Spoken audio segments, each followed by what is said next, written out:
This is extremely urgent Terra Luna Classic news in regards to the latest burns from Binance and the news. So really quickly, we can see that during this time period when there was a massive drawdown from, what was this is on an hourly candle. It went down almost 20%. But again, it recovered a little bit. Why? Because CZ went live on Twitter and he was talking about and addressing questions to thousands of people. However, you guys have to understand that this isn't all sunshine and rainbows as everybody thinks it is.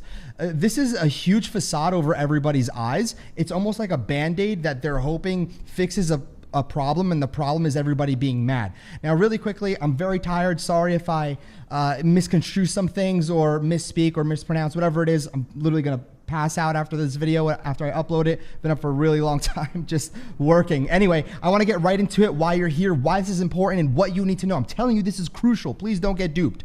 First thing is first is that you have to understand currently the Binance hot wallet holds 2.3 trillion tokens. That's 34% of the total supply. Now remember this, 25% of that total supply is 588 billion. But why is this important? Is because right over here, Binance confirms that they're using an opt-in button for users to pay a 1.2% tax for Luna Classic trading. However, it's a little bit more intricate than that. But it's interesting because, like I said, CZ, the owner of Binance, has also made it very clear that he was like, when I responded to a certain tweet in regards to the burn, when he said it needs to happen on chain first, he said their blockchain needs to implement the burn first. He didn't mean that when they implement it, then Binance will go ahead and implement it too.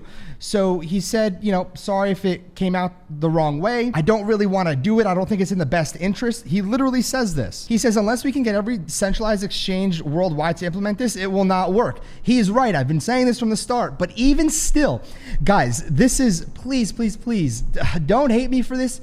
And just understand that I have done very well in this space.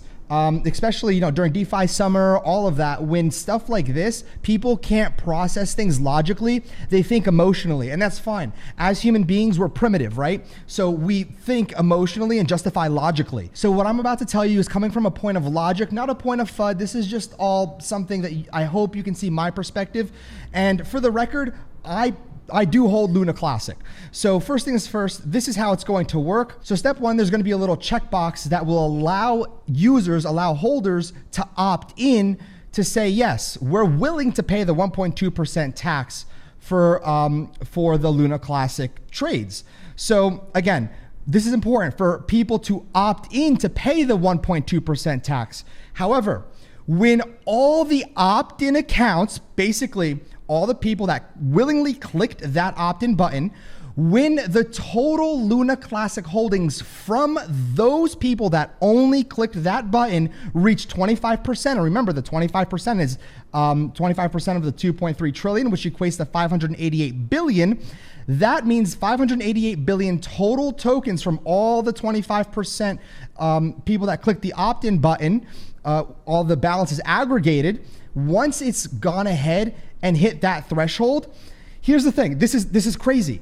1.2% tax will be applied for all opt-in traders when they trade Luna Classic. Notice how there's not a mention of buying or selling, and this is important. This prevents people who don't hold Luna Classic, correct? It also gives early adopters the peace of mind that they're not the only ones paying an extra 1.2%. Only. Now, here's the thing. You notice how I just said buyers?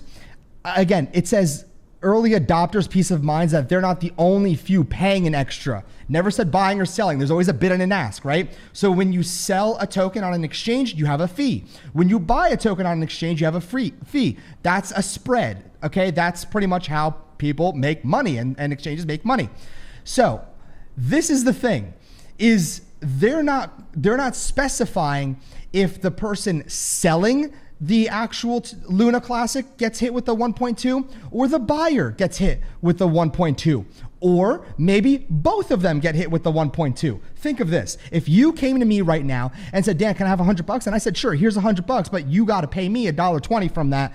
And then you're going to go and buy whatever $98.80 gets you. But before you buy, he takes 1.2% of that $98 out, like he takes his 1.2% and then whatever's left over, that's what you can use to buy. However, I come back to you when you have like $96 or so, right, in totality, because the 1.2% equates to, let's say 2.4, so $2.40, that would be $97.60 or so left over. I come to you and let's theoretically say you have, you know, the $97 and whatever, okay? You have the remainder. After that 2.4 is taken out in totality, right? You do understand that if I ask you, say, hey, can you give me the 100 back? And you give me 100, you're gonna look at me and say, what? Why? I paid you your 1.2%. So why is that important? It's because I know people are gonna say, well, Dan, I'm not asking you for money. Well, ironically, the people that click this box are the ones that are going to be paying the tax.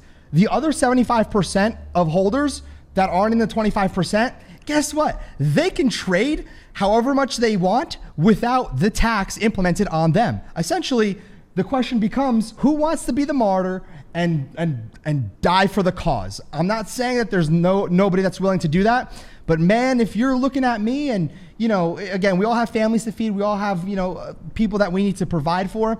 And let me tell you something, I'm not one to sit here and be like, you know what, for the greater good, I'm just going to burn my money for everybody. Like I said, a lot of this might not sit well with you because it's not for the cause. But I really don't know anybody who's willing to sit here and say, I will willingly opt in to pay this fee so everybody else can make more money. I just can't fathom this. Now, let's keep going because this is like a tri-layered cake, a quadruple layered cake. Step 3, once the 25% hits, once the burn starts to happen, obviously there's going to be a lot of tokens that are removed from circulation due to the burn. So the 50% in totality, rather than 25%, now it'll increase to 50%. Once the total people that clicked the opt-in to pay the tax reach 50% of all the holdings on Binance, then everybody has to pay the 1.2% trading fee. Okay, fine. Guess what? I have, like, let's just say with 5% taken out for the burn, I have 20% leeway to buy and sell in price volatility while somebody else gets hit with the tax.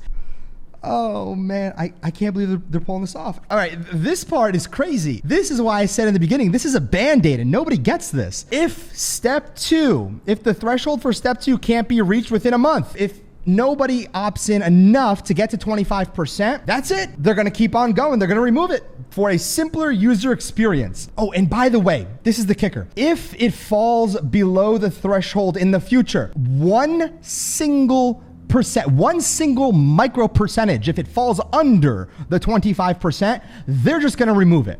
What does that tell you? This is what we call a band-aid. And if you cannot see it, I don't know, like, why would they implement it to just say, oh, and by the way, we're probably gonna remove it? And just so you know, if you are gonna sit here and look at your computer screen and be like, man, Dan, I hate you, you sound like you're fudding.